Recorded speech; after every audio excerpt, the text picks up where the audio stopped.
Well, hello and welcome to Talk Time. And this week, we are bringing you a very, very, very special edition of Talk Time.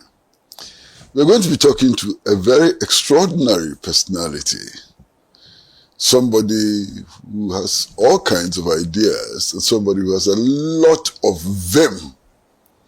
And we're going to be talking about the MPP presidential primaries. Welcome to Talk Time.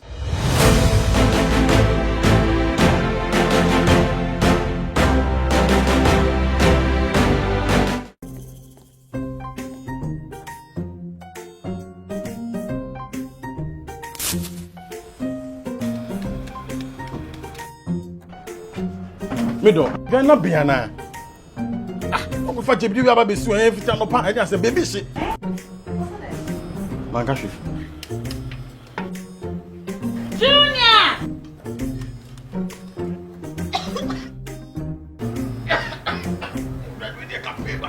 I'm saying so enough for maybe the no. Sister Cospa, it's a gas. I'm using the why. Why?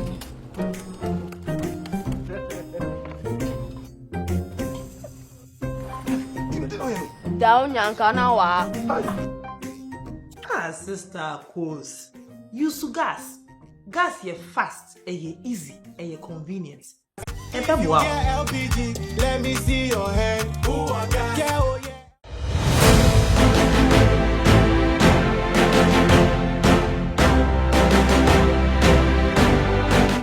Well, welcome back to Talk Time. And as I indicated from the very beginning, this is a very special interview. And it is my privilege to welcome to the studio, our studio at 48 Swanika Street at Belengpe, the Honorable Kennedy Agyapong. Honorable, you're welcome to the studio. Thank you very much. Honorable, we understand that you want to be presidential candidate of the New Patriotic Party. Is that right? Yeah, not just presidential candidate, but president. President of Ghana? Yes. We just don't need presidential candidate, but we need president. Of Ghana? Of Ghana. Yes, sir. Honorable, what convinces you that you are the best person for the New Patriotic Party? Okay. My answer is simple. First, I have role models. And the role models, they are pragmatic ones. A pragmatic leader like Dr. Kwame Nkrumah. When you look at the existing infrastructure in this country, about 60% of it was done by Nkrumah in the period of 9 years, from 1957 to 66. And up to now, we've not been able to match what he did. I go around the country and I see the works of Dr. Kwame Nkrumah. And he's been my role model. If any president in Ghana that I want to beat his record is Dr. Kwame Nkrumah. Wow. And if you give me 8 years, I'll beat his record. Why I want to be president is that, one, we need a selfless leader. Two, we need a bold leader. Three, we need a decisive leader. And four, we need a pragmatic leader. Enough is enough of the theories.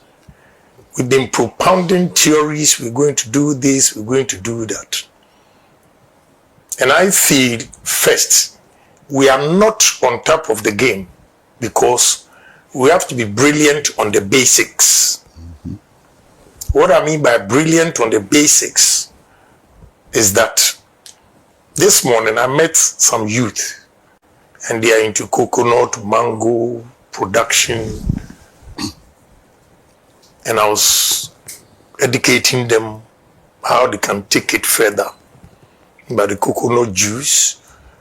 I gave them example of Waitrose in London, where you go, Indonesia produces this coconut juice, and on the UK market is 75p.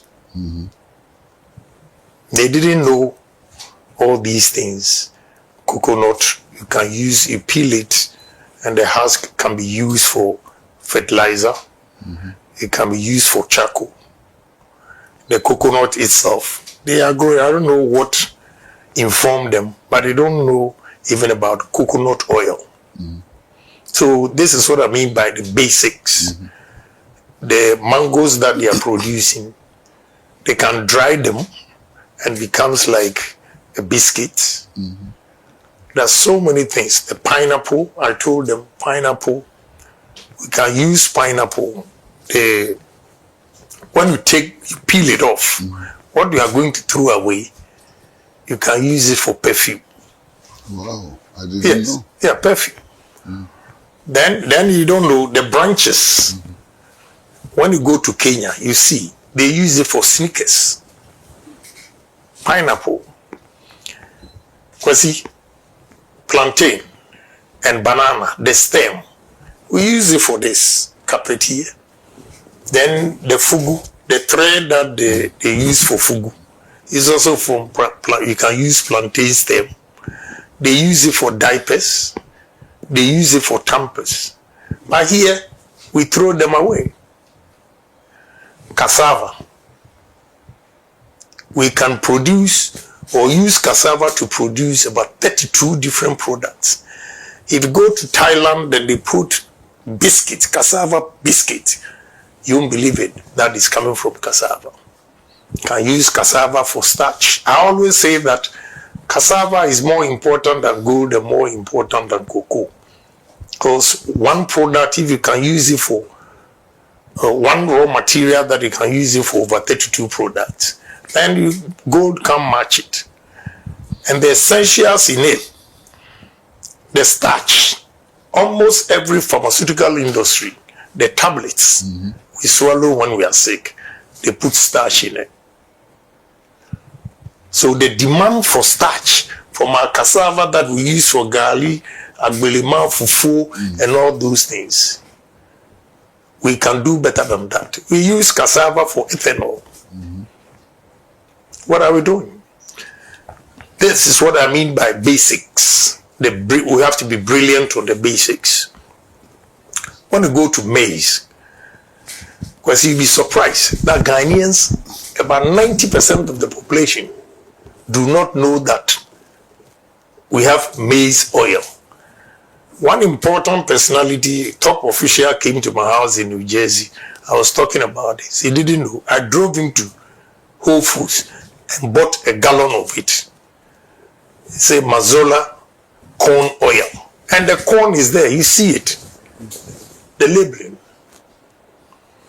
You can use corn for ethanol as well. In Brazil uses sugarcane for the ethanol. America uses corn for ethanol. And this ethanol that I'm talking about, we have companies in Ghana here that import 2.1 million tons of ethanol. The last time I checked in 2022, it was $962 per ton on the world market. So if you are buying 2.1 million tons, you're clocking $2 billion. Wow. Meanwhile, we can use 47,000 acres of maize farm, 2 seasons, which is 94,000 acres straight, and you can produce 2.1 million ethanol, which is equivalent to $2 billion. What are we doing? You don't have to go to IMF. Case closed. So that is what I mean by we have to be brilliant on the basics. Without this, those talking about inflation, interest rate, the growth of GDP and all those things, it will not work. Because the fundamentals are weak completely. So we have to be pragmatic in all our decisions. Kwasi, do you know that this is chipboards? All these that you see, like the wood, is chipboards, either from the main sawmill, the byproduct that they're going to try. I was going to Bia East and I saw them burning it. Meanwhile, they use it for this. And sugarcane. Sugar cane, when you take the sugar out, you get ethanol. After ethanol, the byproduct, they compress it and they get chip balls.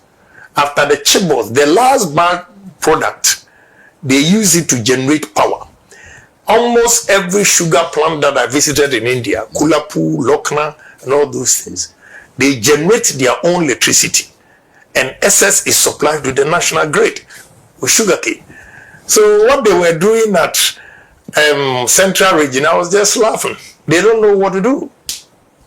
So, Honorable, if you have these ideas, you know, great ideas, want to rival Nkrumah or beat Nkrumah and so on, how come that some people close to you in your party appear to be putting obstacles in your way? Well, Kwesi, you have been in politics for so long. It's part of the game.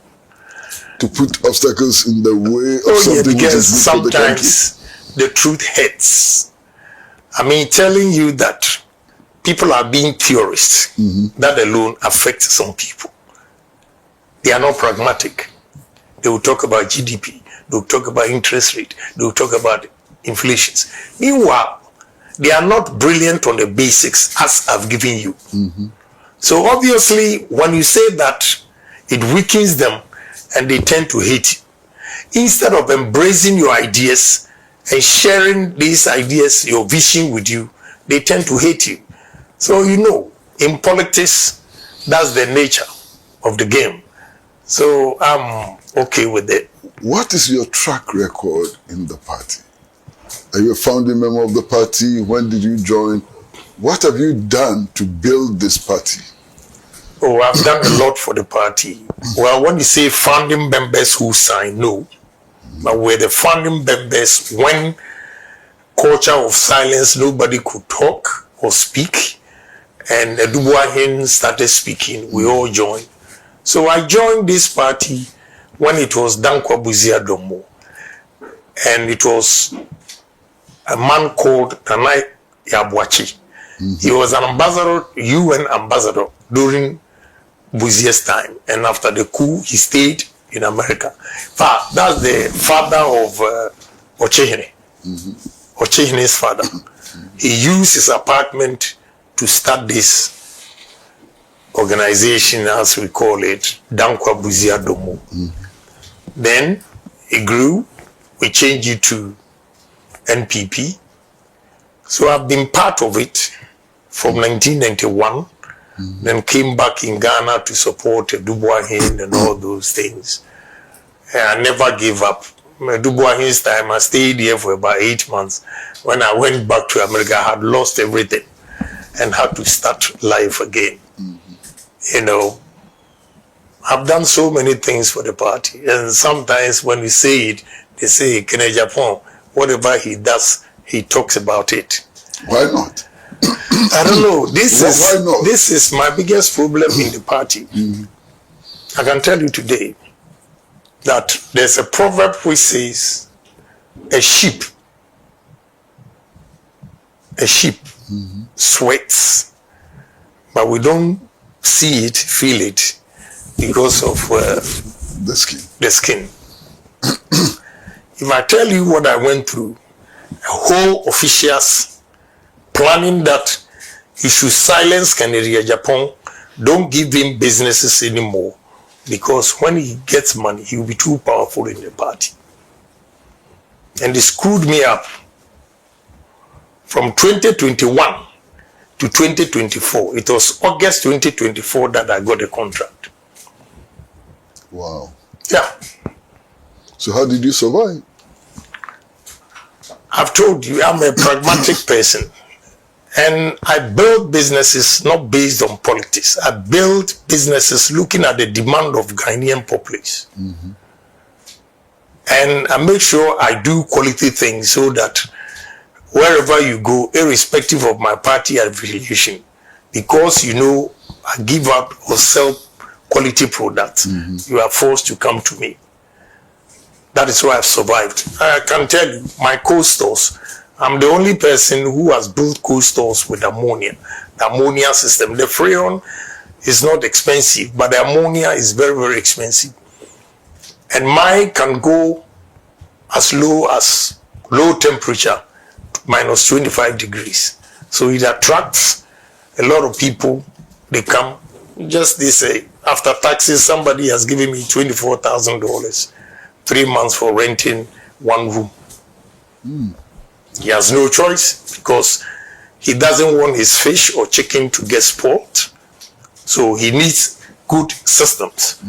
And I build good systems. So it has nothing to do with politics. They will come because they want quality product. That is how I've survived. But I will tell you, I will not be ungrateful. The first term, I also got contracts. Why not? But the last time MPP people are here, the arguments they make, they don't know that it was deliberate attempt to collapse Agyapong. But they didn't succeed. No, it didn't work. But it worked because now they need money to fund the party and they don't have it. I was going to come to that. I mean, this is a party with people like you. Obviously not just with a few others. And in the beginning of the year, we heard that party workers were not being paid at all. How come? That there are big people like you, resourceful people like you, and party people were not getting paid. What happened? What went wrong? I'll tell you the gospel truth. I believe we are all Ghanaians. But if people sacrifice their life to make you whoever you are, the only thing you have to do is to reward them and appreciate their efforts. It was unfortunate that we did not help a lot of people. People looking for appointment, they will tell them we are not here because of MPP. People looking for jobs, they will tell them. People that wait for MPP, they will tell them to go online.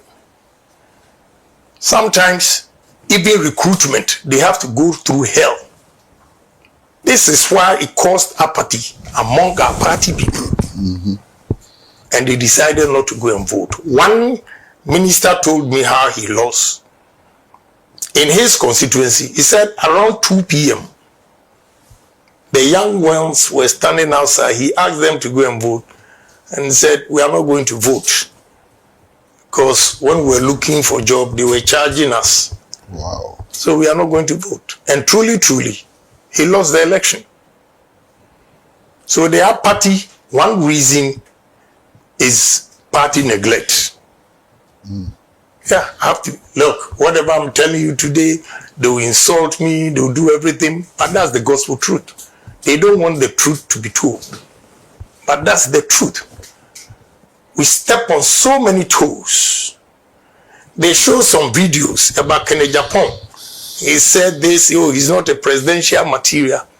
And if they are not being diabolic, and you listen carefully, it was an advice I was giving them and criticizing some bad deeds of the party people. But now they use it against me. During the campaign, I've been quiet because during the campaign, they wrote 10 sins of Agyapong. That's why I apologize to President Mahama. Because he's been very nice to me. He loved me. He loves me and everything. His wife. But because of party, I ignored this relationship and criticized him. And I have to be honest, I was harsh. Only for me now to come out, when I was criticizing NDC, my party was happy. But when I decided to contest, was the time that they used all the things against me. All the things I used to defend NDC became a sin. And they circulate around 10 sins of Agyapong. So now I'm quiet. Because my argument is, in the Bible, they have 10 commandments. And since Abraham's time, they've not added one to it to make 11. So 10 sins of Agyapong, I will not go and say anything for you to add 11 sins or 12 sins. That is why I'm quiet. But how can you campaign when you're quiet? No, campaigning, like what is going on, I can say a few things about mistakes NDC is making. But now I'm not going to say it. Country broke, broke, we day inside. Well, viewers, I promised you, we are in a conversation with Honorable Kennedy Agyapong. And as you do know, Honorable Kennedy Agyapong is aspiring to be president of Ghana. I said he wanted to be presidential candidate of the New Patriotic Party. He says no, president of Ghana. We're going to go for a short break, and when we come back, I'd like to ask him a rather difficult question. I'd like to ask him this question. The people that you contested with, you believed that you were better than them, or that you could do better than them, but in the end, you followed them. Why? Let's go on a short break, and when we come back, I'll pose this question to the Honorable Kennedy Agyapong. Short break.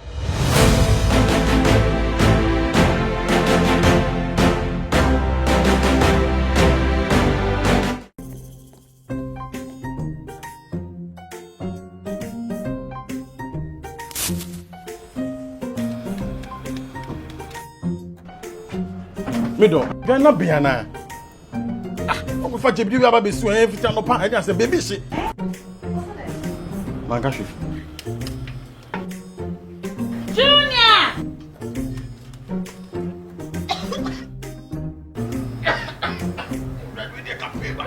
I'm saying so enough for me be the no. Sister Coach Pa. Ain't you need gas? I'm used to the why. My wife.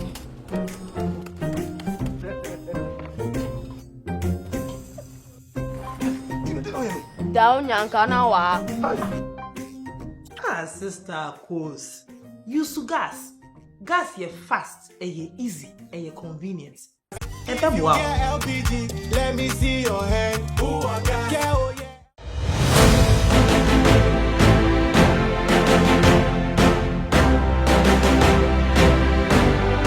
Welcome back to Talk Time, and we are in conversation with Honorable Kennedy Agyapong, presidential aspirant, president of Ghana, not presidential candidate of NPP.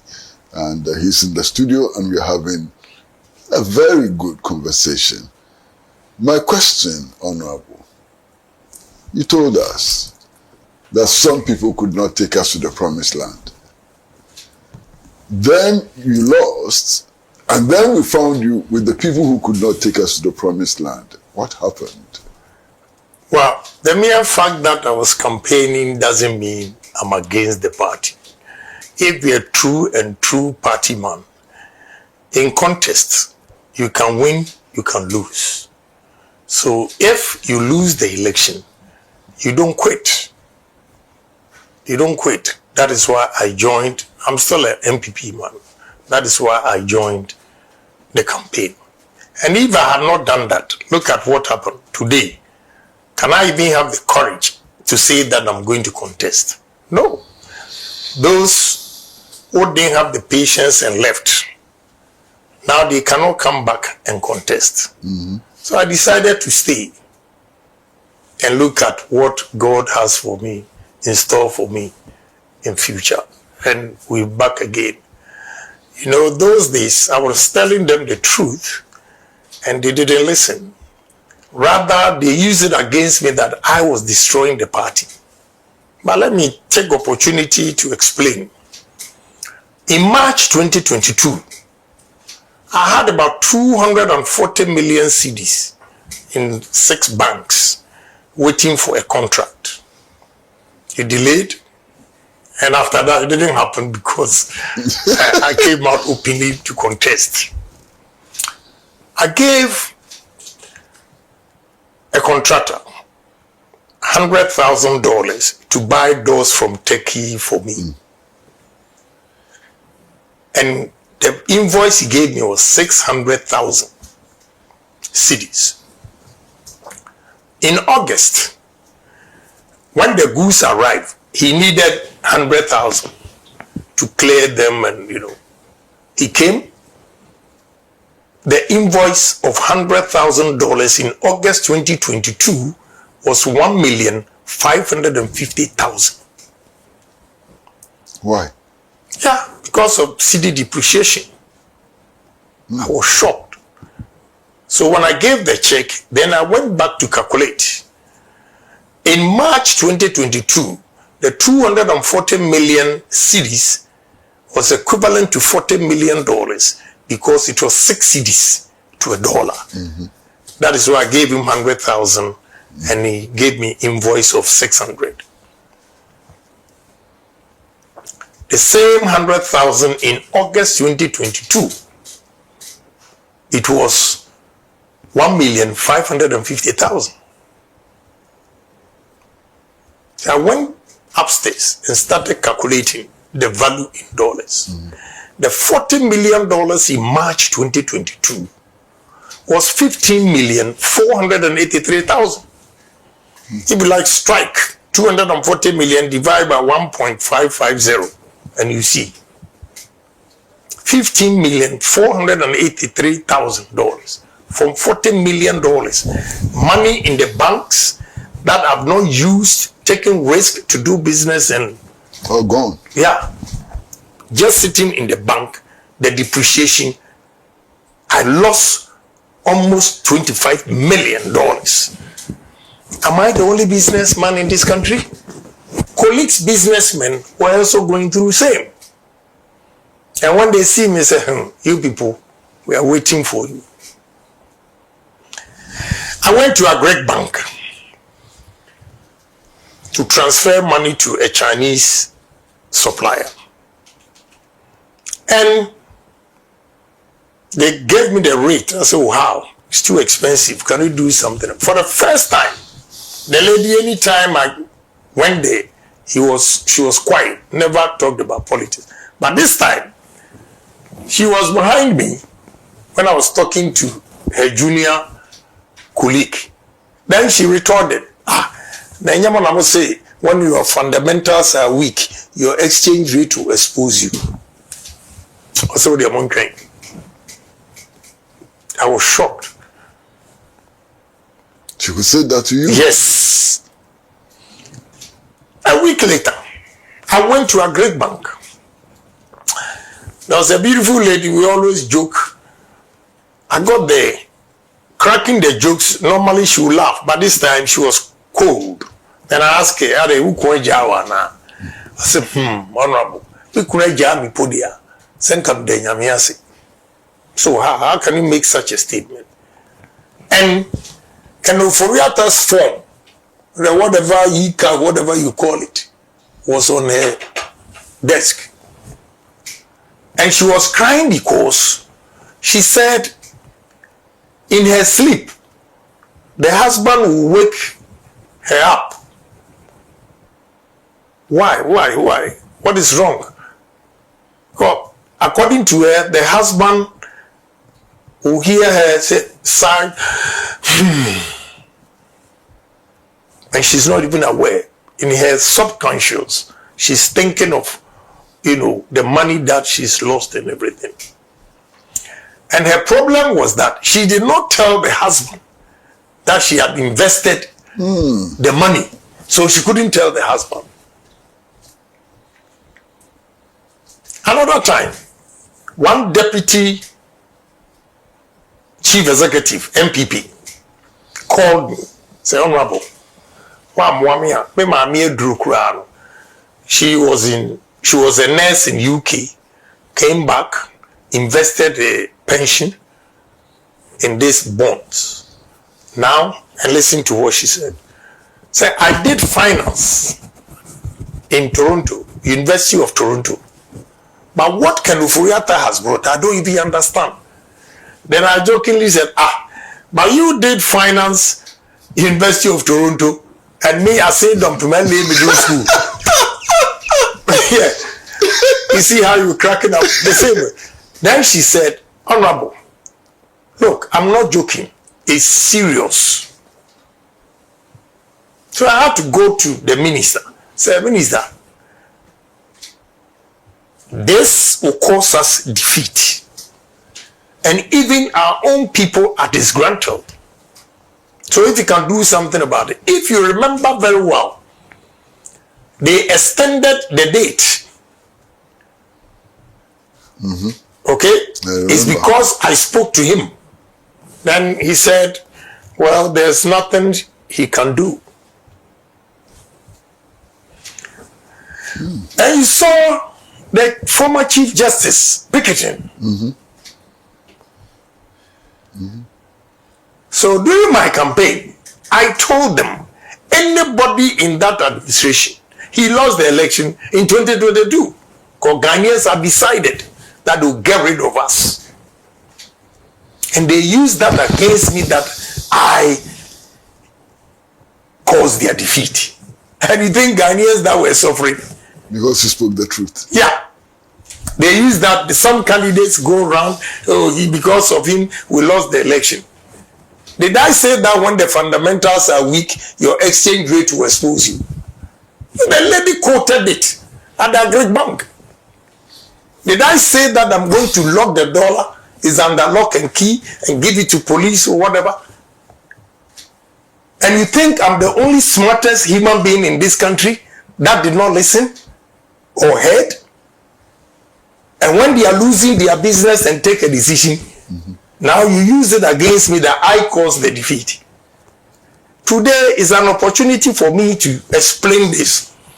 Look at NBC adverts. The number of adverts, what Baumia said that they used against him, and compare to the number of adverts they said I have said that. They've never been fair. You see, they've never been fair. But I leave it to God.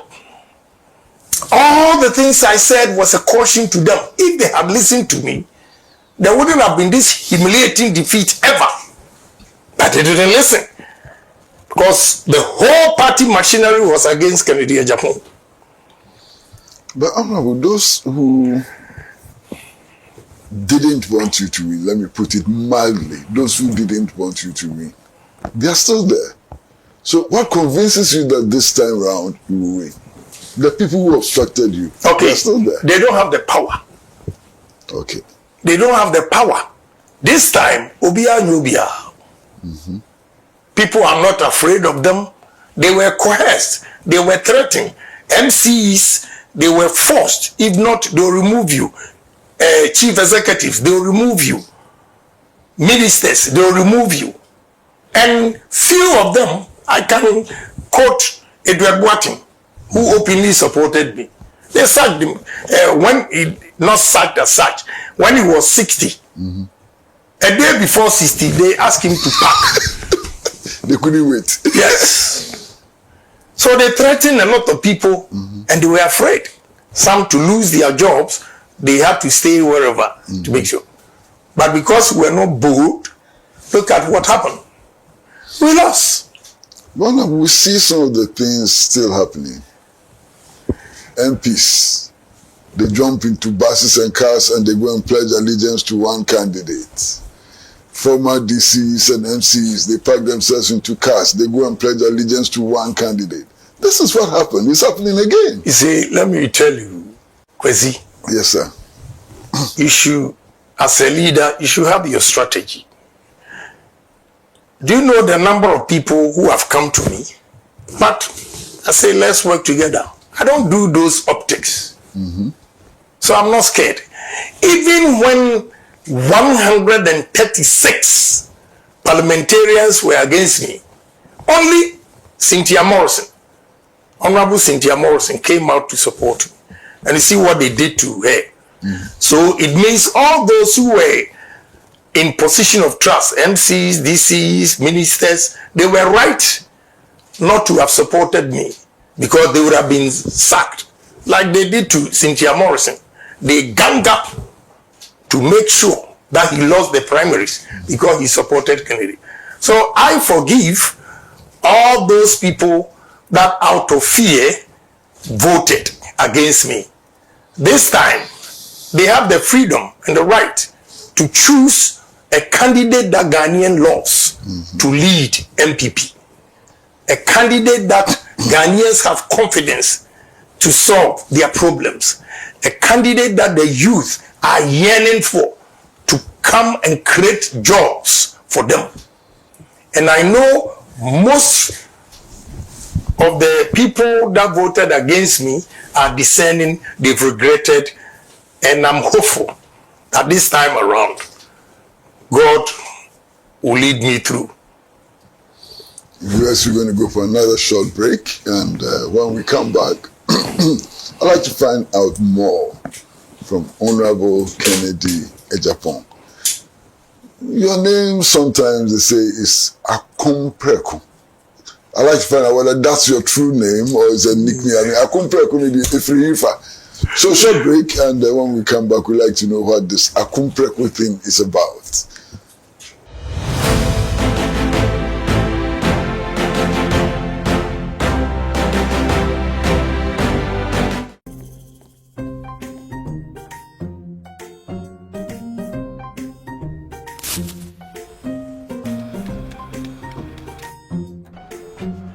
Mido, you're not Biana. I'm going to you about this every time I say, baby, shit. Mangashi. Junior!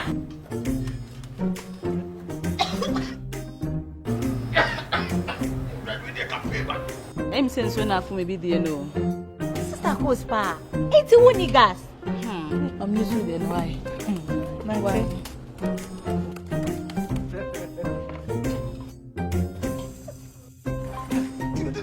Down Yankana wa. Ah, Sister Coast. Use gas. Gas ye fast, ye easy, ye convenient. And then wow. LPG, let me see your hand. Who are that? Yeah, oh yeah.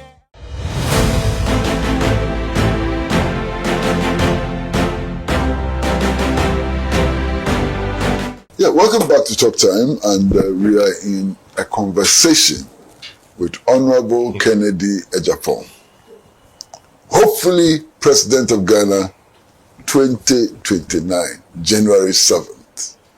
Now, Honorable, I hear people call you Akompreku. What is that? I mean, is that your title? Is that your name? Akompreku is just a title. Those who live along the banks of River Pra.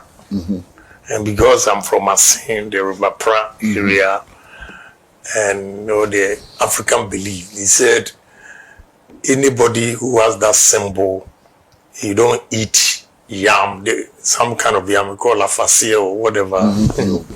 So it's just Akompreku, a warrior, just from the river side. Is not my real name. So you don't eat afasia? No.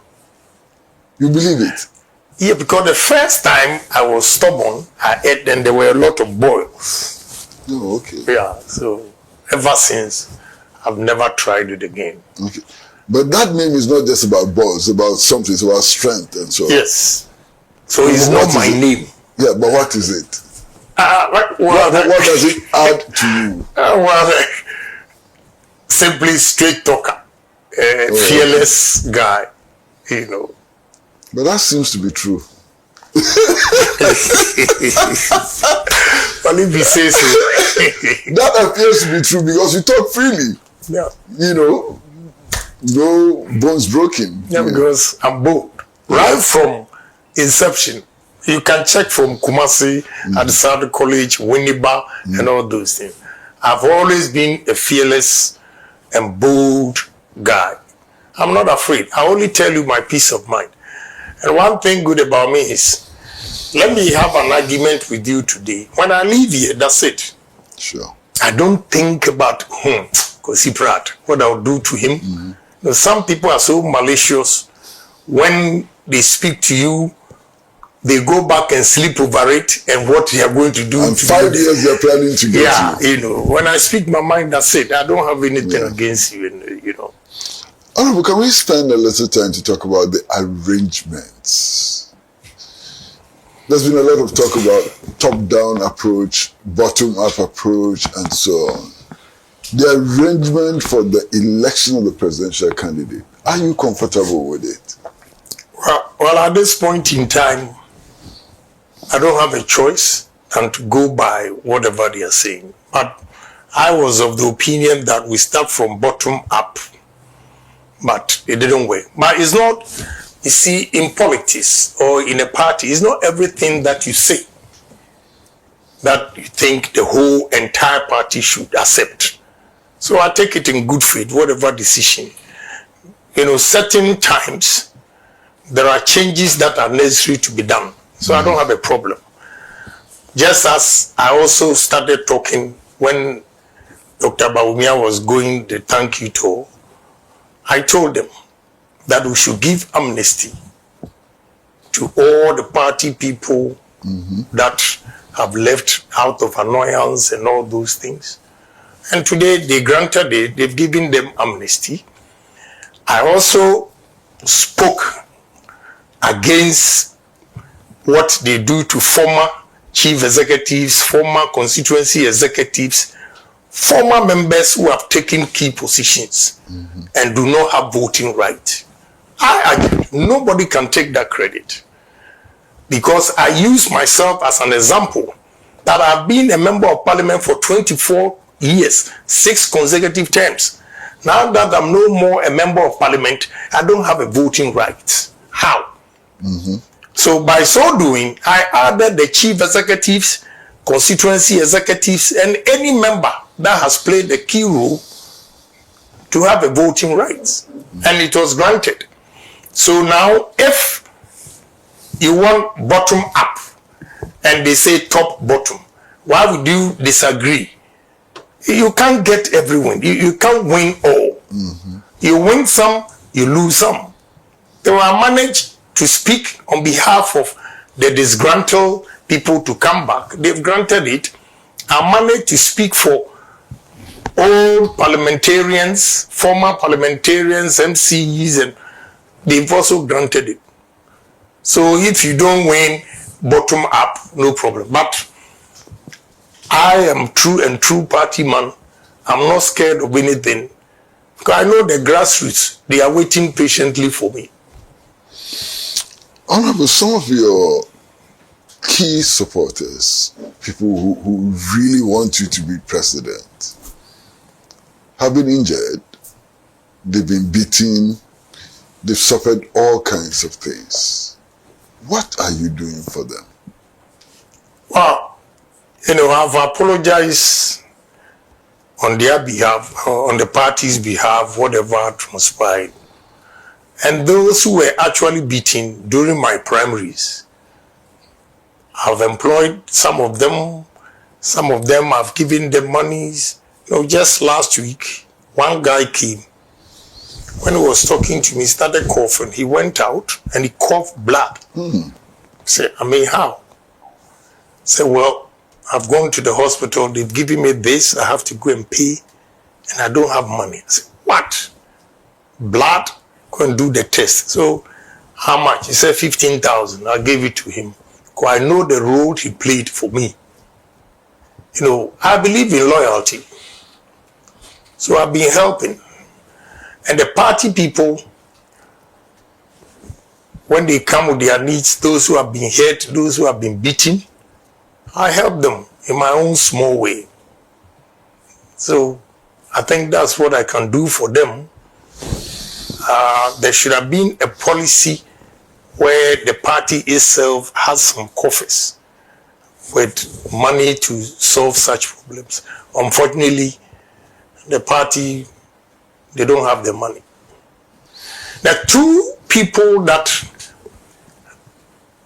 I think we didn't treat them fairly were the national executives. They didn't have the power to use their own mind to run the party. They didn't. Because they didn't have money. Nothing. Two, the chief executives, the district chief executives and metropolitan chief executives. During Kufuor's time, monies were going into the assemblies, and the MCEs or DCEs could give contract to the locals. This time, it was completely different. All contracts came from the top. Even their head pump, the contractor brings it to the constituency to construct whatever he's going to construct. President Kufuor's time, carpenters in various constituencies were allowed to produce chairs and tables for schools. This time, contractors, you are there as chief executive and you bring the tables and chairs for a school that you are not even aware.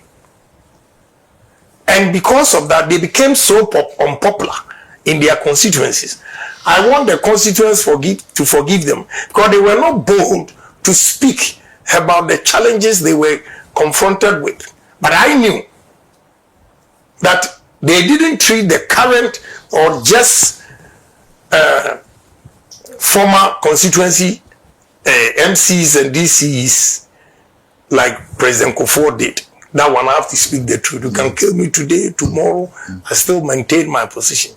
Some of them were afraid to speak.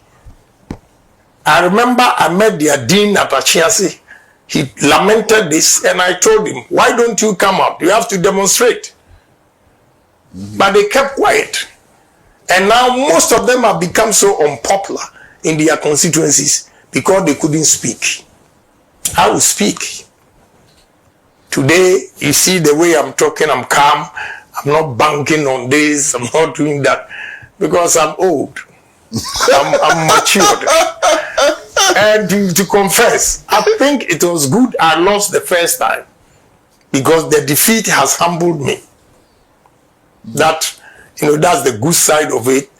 Probably if I had won the first time, I would have won the general election anyway. I would have been solely headed. And let me tell the MPP people, I happened to be at Liberia President's inauguration. When I was checking, he put me into a hotel. When I was checking in, there were NDC people who were there already in the same hotel. Then one of the guys shouted, "Hey, can Agyapong, So when I turned, then he said, "Hey, Ulusu yede any GO it true champagne." Because my boss or Tuano show style of campaign ideas na no one na machine. The Ulusu yani unzo is a done deal, and they started popping champagne. Yeah, he told me Liberia. No, MPP for NTN MPP for NTN they should listen to what Ghanaians are saying. Even then, DC. I will hear President Mahama, my ideas were me and son. I incorporated a. Oh, somebody said, oh, we are, and I'm saying, now we party for one, they don't accept, be accepted. Big deal. Ghana first. He feels this will help. That first one is students joining the military for military training 6 months and a couple of them, about 3 that he incorporated into it. Yeah, he wants to develop this country. So I don't have a problem.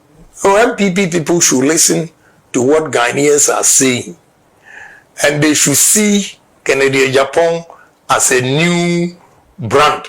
You see, the brand is now new. Cool. I'm calm, I'm cool. But I'm full of ideas. Yeah. Honorable, I'd like to ask about a particular person. That young student who was stabbed during the thank you tour. Where is he? What happened to him? Oh, I took care of him. Now he's good. Back to school? Yeah. Back to school? Yeah. Okay. Do you regret that because of you somebody was stabbed? Oh, yes. It's unfortunate, but every misfortune is a blessing. I don't say this to disgrace the mother. Through the stabbing, I got in contact with the mother. And now I set her up. So maybe through the son, now she has a capital to do business. See, it's all good. But thank you. He came to me the other day, the boy himself, came. He's well, he's back.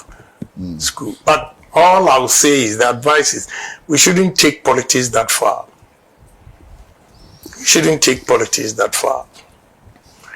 And if they don't read the Bible, they should go and read. It says, what does it profit a man if he gains the whole world and loses his life? You read the Bible? I did BK, I did RS, and I did theology 3 years. But that's different from believing in it. Do Yeah, you? I believe in God, yes. You're a serious Christian. Yes, anybody who thinks there's no God, I personally think he's a fool. Because I don't want anybody to come and tell me speaking in tongues means he's a Christian or whatever. No. But what makes me believe, even if it's not God, in traditional religion, they call it omnipotent. The mere fact that, Kwesi, we are here today,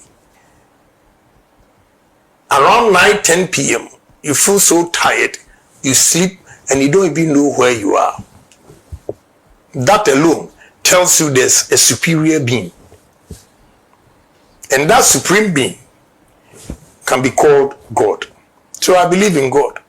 But I'm also aware of all these bishops and archbishops who make predictions that never come true, especially with elections. Yeah. They also claim to be speaking in the name of God. But if you read Samuel all the way to 1st and 2nd Kings, you get all these things. Samuel was a man of God's prophet. There were other false prophets. So right from about over 1,000 years ago, there were false prophets and genuine ones. So it hasn't changed. We are still there. Yeah. Well, we're going to take another short break. And when we come back, this is going to be the last leg of this conversation. I'd like you to assess the current situation where we are today. And honestly, if you look at where we are today, do you think that your party has a fighting chance if you look at where we are today? So when we come back, short break.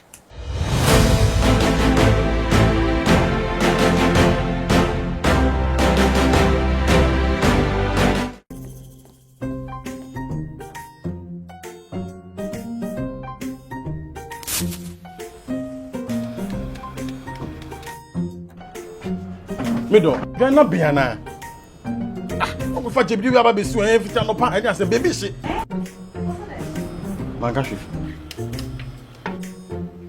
Junior!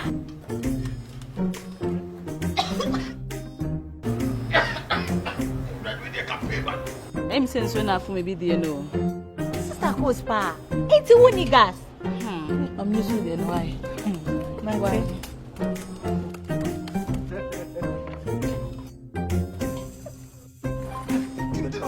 Down Yankana wa. Sister Coast.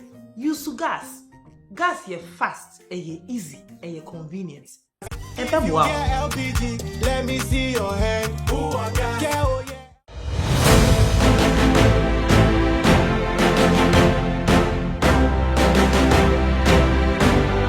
Well, welcome back to Talk Time, and we are in this conversation with Honorable Kennedy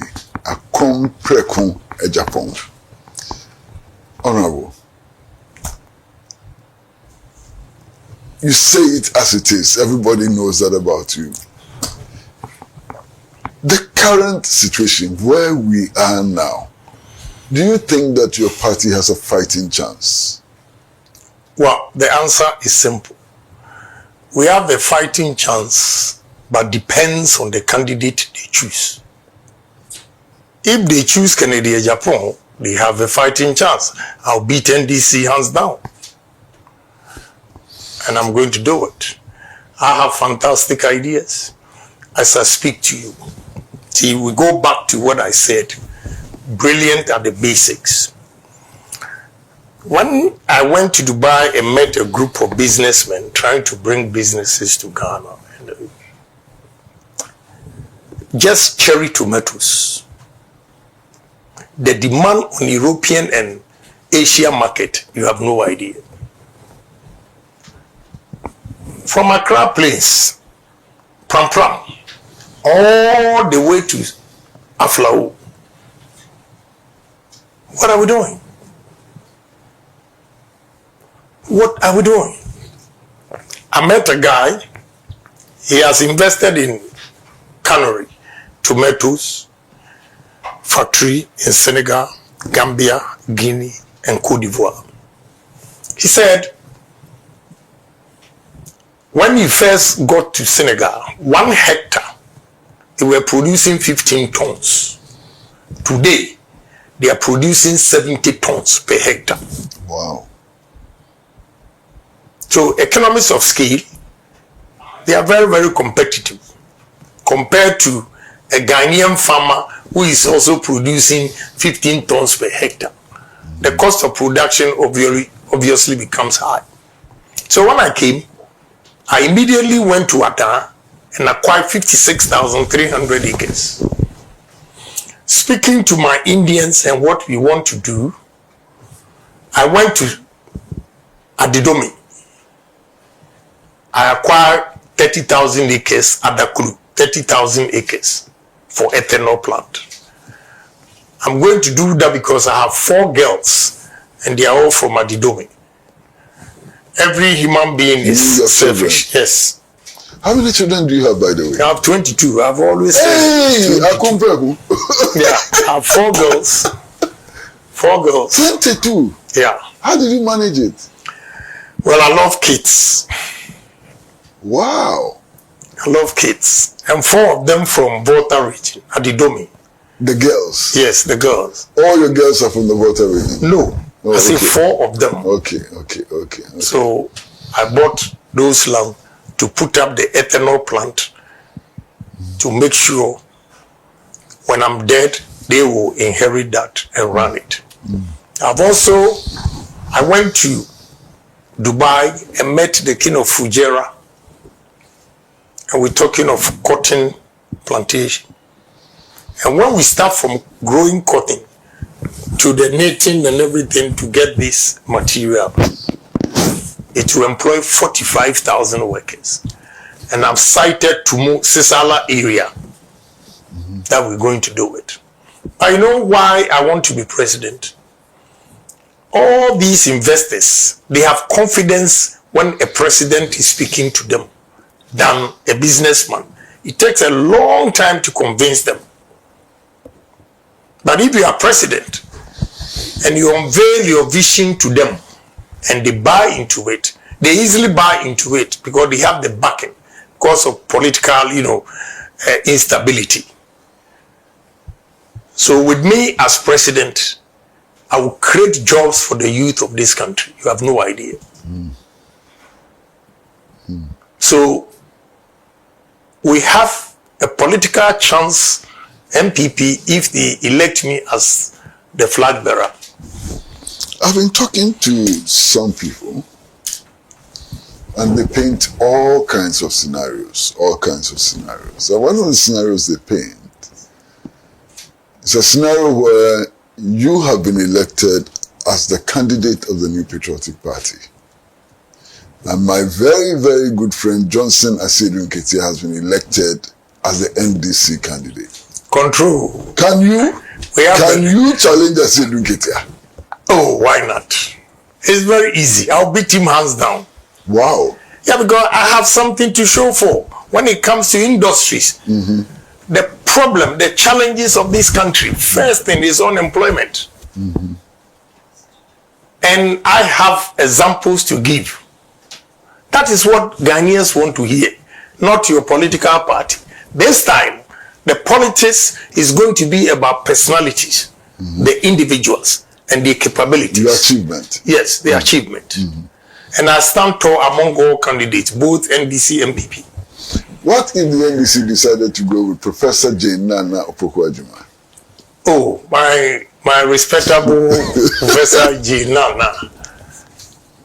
I don't think she will go, but if she goes, I will still beat her because I'm pragmatic. And they are academia. She can speak fine English, everything. But when it comes to the job, you need pragmatic leaders. Leaders who smell money. Do you understand what I say, smell money? Sure. Sitting here, I can say that, excuse me, you see this, 2 items here, the art. But I'll say that this, they are not buying, the price is low. If I put this one here, okay, I get it here, it changes the design and it attracts people and they begin to buy. Meanwhile, these two things were there and people didn't know. So we don't smell money. You're talking innovation. Yes, we don't smell money because we know what we can do with coconut. We are not doing it. You can only see them chewing coconut. Western region, I always ask them, the delegates in Western region should ask their political leaders over there, but have they asked a question why Nigerians send fleet of trucks to Nigeria, to Jomolo area to buy coconut? Have they asked that question? You think it's for nothing that will drive Nigeria, Benin, Togo, Ghana, Accra, all drive past Takoradi and go to Jomoro area and buy coconut? We can use coconut for cream, oil. We can use coconut for coconut oil, food.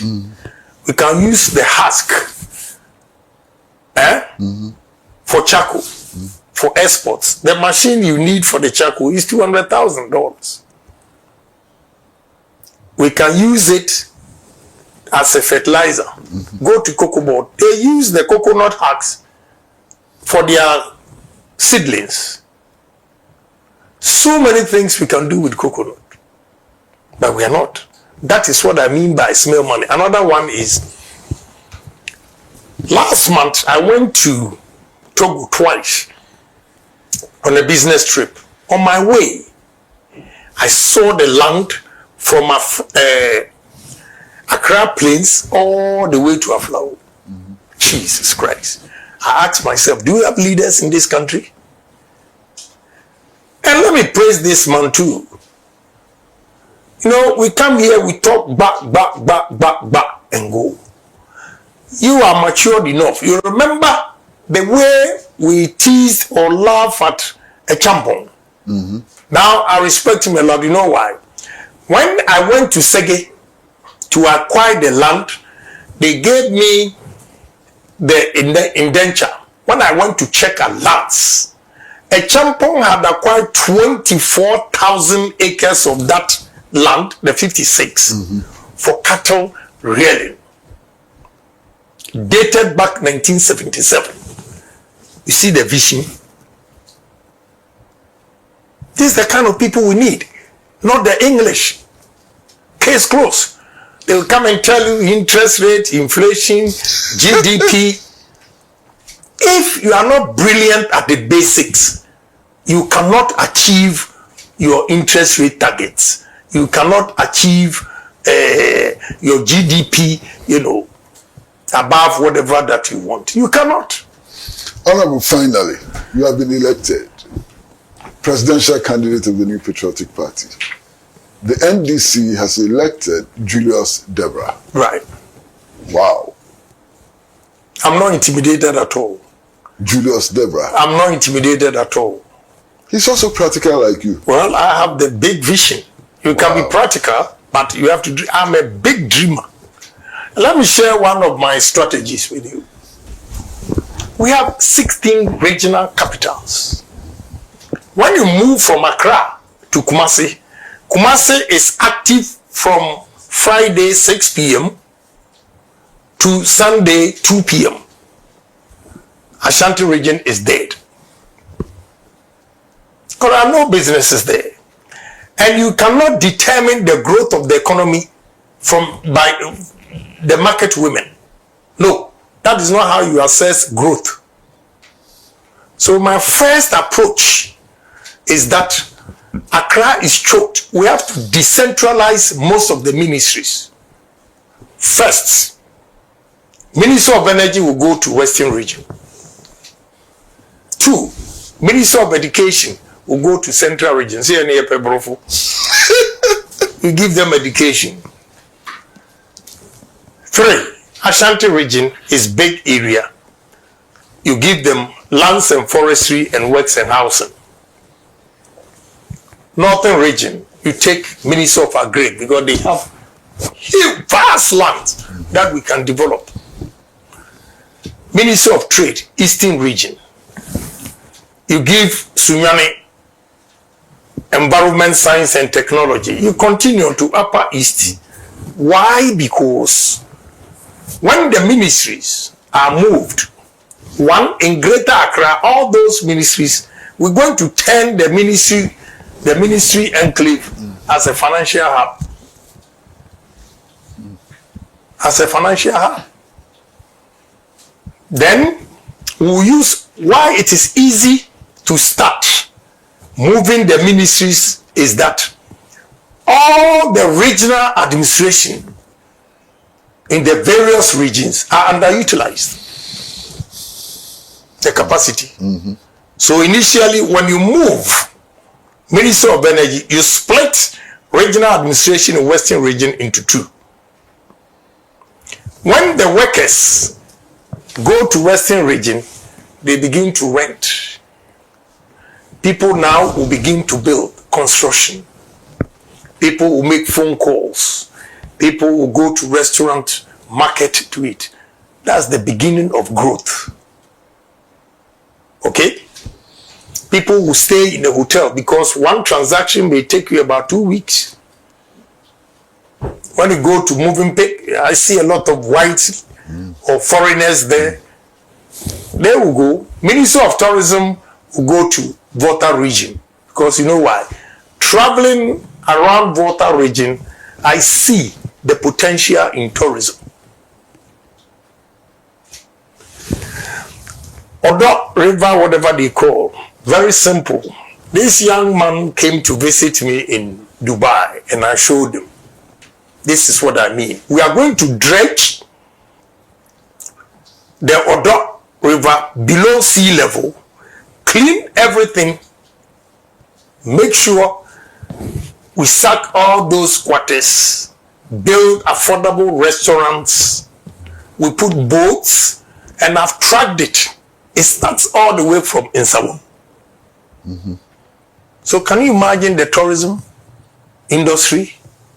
What we are going to do? I showed him another, right in the middle of the sea, in Dubai, they've created an island. Ghana is the center of the world. And we don't have a hotel with the name center of the world to attract tourists to come to. We are going to build a hotel in the sea. It's possible. I have seen it worked elsewhere, and therefore it's going to work. Meridian. Yes.